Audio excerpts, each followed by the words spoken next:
Well में आप मारपीट नहीं कर सकते हैं। आप यहाँ की तानाशाह नहीं है, आप यहाँ की रानी नहीं है। सबों ने उनको पीटा। ये दोनों घटना 2011 और 2013 में दो भयंकर घटना हुई इसी वेल में। तो ये पूरे के पूरे बेंच खड़े हो जाएंगे सर। आज सोनिया जी जब बोल रही थी तो मुझे लग रहा था कि वो राजनीति से ऊपर उठकर बोलेंगे। ये किस तरह की राजनीति है? अपना क्रेडिट लेना चाहती हैं कि हमारा बिल है।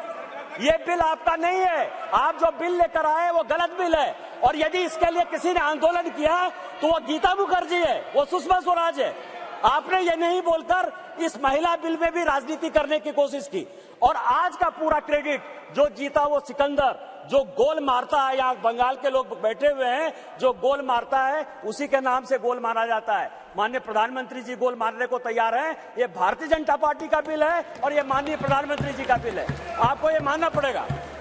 दूसरा सवाल है कि इनके जो अपोजिशन के लोग हैं सर, जो 26 पार्टियों का इंडी गठबंधन बना है, इसमें आप समझिए इनकी भावना कैसे है, महिलाओं के बारे में ये कैसा सोचते हैं।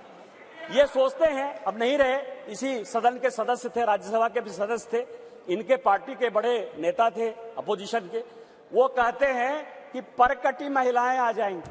क्या महिलाओं के लिए इस तरह की बातें होनी चाहिए? दूसरी बात जो है, ये दूसरे नेता जो है 2011 में मैं अध्यक्ष जी आपको दो कहानी बताना चाहता हूं, और ये वर्षों से मेरे मन में था। इस पार्लियामेंट में 2 बार संजोग से मैं 2009 में सांसद बनकर आया, अनुराग ठाकुर जी से लेकर राजनाथ जी सबों के साथ काम करने का मौका मिला सर। 2011 और 2013 में 2 भयंकर घटना हुई इसी वेल में। 2011 में जब 2010 में ये बिल पास हो गया राज्यसभा में, और जब यहां 2011 में जिसको कि ये लागू नहीं करना चाहते थे बिल लेकर आए, और जब बिल उधर से इंट्रोड्यूस हो रहा था तो इन्हीं के सहयोगी दल के सांसदों को इसी कांग्रेस ने इसी वेल में पीटा सर। 2 बिल था, एक महिला रिजर्वेशन का 2011 में, और 2013 में प्रमोशन इन रिजर्वेशन। और प्रमोशन इन रिजर्वेशन में मैं जब बात करूंगा तो ये पूरे के पूरे बेंच खड़े हो जाएंगे सर। यही वी नारायण स्वामी बिल को पेश कर रहे थे, समाजवादी पार्टी के यशवीर सिंह, शेड्यूल कास्ट थे सर, ये कहते अधिकार की बात, शेड्यूल कास्ट शेड्यूल ट्राइब की बात करते हैं सर। यही यशवीर सिंह यहां पार्लियामेंट में उस तरफ से गए, वी नारायण स्वामी का उन्होंने बिल खींच लिया।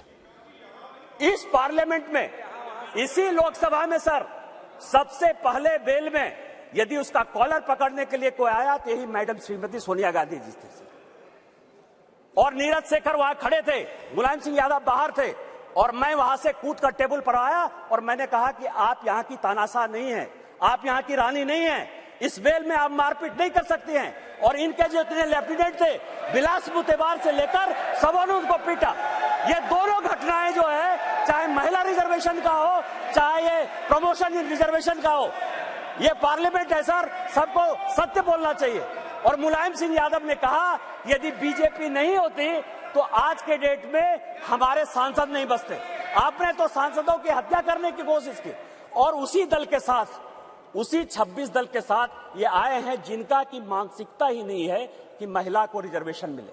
चाहे वो राष्ट्रीय जनता दल है, चाहे वो समाजवादी पार्टी है, चाहे इनके सारे मुस्लिम एमपी है, चाहे कोई भी पॉलिटिकल पार्टी जो इनको सपोर्ट कर रही है सर, और उन्हीं के दबाव में ये कानून के विरोध में जाकर, इस संविधान के विरोध में जाकर, और उसके सारे उदाहरण है कि 96 से लेके आज तक क्यों नहीं लागू हुआ, उसी के कारण ये कभी ओबीसी रिजर्वेशन की बात करते हैं, कोटा विद इन कोटा की बात करते हैं, राज्यसभा में जो है उसको अधिकार देने की बात करते हैं, विधान परिषद में क्यों नहीं रिजर्वेशन दिया उसकी बात करते हैं, फिर वो बात करते हैं कि 2024 से क्यों नहीं लागू होगा।